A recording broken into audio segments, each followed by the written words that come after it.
हरिपुर ग्राम राम और जानकी नामक स्वामी स्त्री रोथांती। तांकर गोटे बोली पुओ थाए, तार नाम माधव। जानकीर भौणी झीटी जन्म कर मरीगला। जानकी से छुआ को निज घर को आनी तार पालन पोषण कला। से झीटार नाम मल्लिका रखागला। मल्लिका ता बालुत कालू मातृहीना बोली राम और जानकी दुहें ताकू अधिक स्नेह दे रखि थांती। मल्लिका जेते बड़ हेउथाए बहुत स्नेह पाई से सेतिकी जिदखोर और गर्वी मध्य हेउथाए। तेणु मझिरे मझिरे राम जानकी को कहूथाए जे झीटी क्रमे बड़ हेउची, ताकू एथर शासन में रखा उचित, नहेले से तो पूरापूरी नष्ट हो।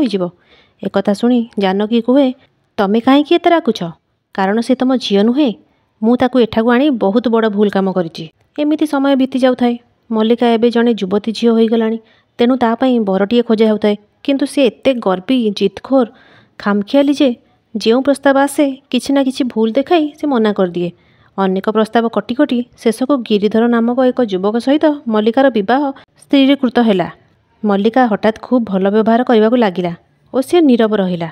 विवाह स्थिर होगा मात्रे जानकी राम को कहिला, देखिल तो सबुबले समस्ते खाली ताकू जिदखोर गर्वी बोली कहूले।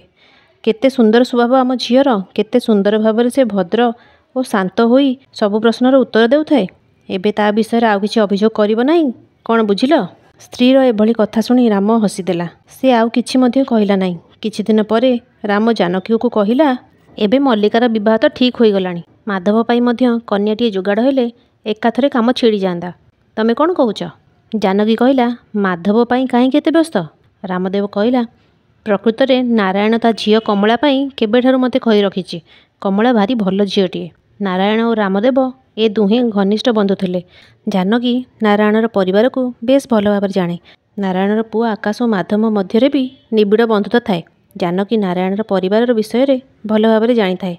जानकी पचारला, किंतु कमलार प्रस्ताव तो अन्य कहा सहित पड़ता बोली मु शुणी, से कथा कौन है?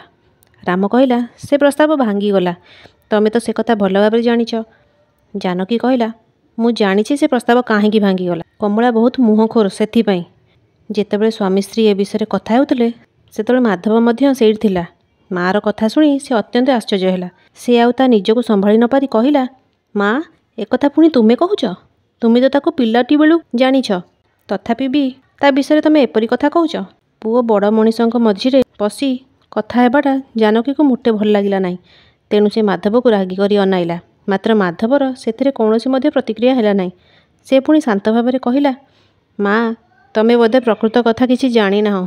कमलार कौनसी निकट संपर्कीय बंधुबांधव सहित प्रस्ताव पड़िथिला। सेमाने बहुत बेसी यौतुक मागिले। तेणु कमलार बापा माँ नाचार होई बसिले। सेथिपाई से संबंध कटिगला। तू से बाज्य कथा कहया बंद कर। बड़ंक कथारे तोर मझिरे पशिबा आदौ उचित नुहे। अन्य माने भाबिबे दिने ना दिने एपरी पिला माँ बापांकु और शाशु शशुरंकु घरु बाहर करदेव। तमे बाप पुओ जदि सबु ठीक करिछ, तेबे मझिरे मु काई पशिबी? एतिकी कही जानकी सेठु पळाइला।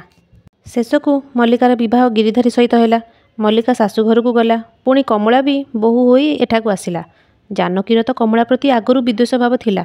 तेणु विवाह पर कमलार अल्प किछि दोष देखिले से खाली ताको बड़ करी कहिबो। कमला सबुकिछि नीरवरे सह्य करुथाए और नम्रतार सहित कथबार्ता करुथाए। एपरिकी जानकी मध्य बेले बेले भारी आश्चर्य हुए। थरे माधव कमला मल्लिका सहित देखा करने को गले, किंतु किछि समय पर सेमान दुहें लेउटी आसिले। सेमानंक पछे पछे मल्लिका और गिरिधारी मध्य सेठारे आसी पहुँचिले। कमलार मुंडरे पट्टी बंधा होइथाए। एसबु देखि रामदेव बड़ व्यस्त होई पड़ी पचारिले, कमलार ये कौन है? पट्टी बंधा कहीं होइछि?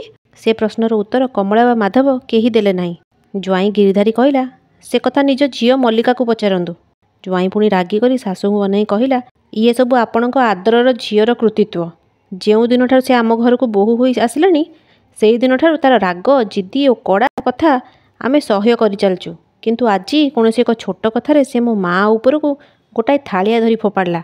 मो मार मुंड कण हो जाई थांदा, किंतु मझिरे कमला आसी जिबारु ता मुंडरे बाजी धारा धारा होई रक्त बोहीगला। ज्वाईंक कथा शुणी जानकी स्तब्ध होईगला और रागरे मल्लिका को चाहिला। मल्लिका माँ को धरी कांदिला, किंतु पूर्वपरी जानकी आउ ताकू सांत्वना देई पारला नाही। किछि समय परे गिरिधारी कहिला, एबे एठारु चाल घर को जिबा। तापरे से दुहें तांको घर को फेरीगले। ज्वाईंक कथा शुणी जानकीर मन भल नथिला। संध्या बेले से हरिकथा शुणिबाकू मंदिर को गले। हरिकथा पढ़िबा वाला पंडित सेतबेले राम वनवास रे कौशल्याक दुख कथा वर्णना करुथिले। से कहुथिले, स्वभावतः स्त्री करुणामयी, କିନ୍ତୁ ସ୍ତ୍ରୀର ଦୁଇଟି ରୂପ ଥାଏ।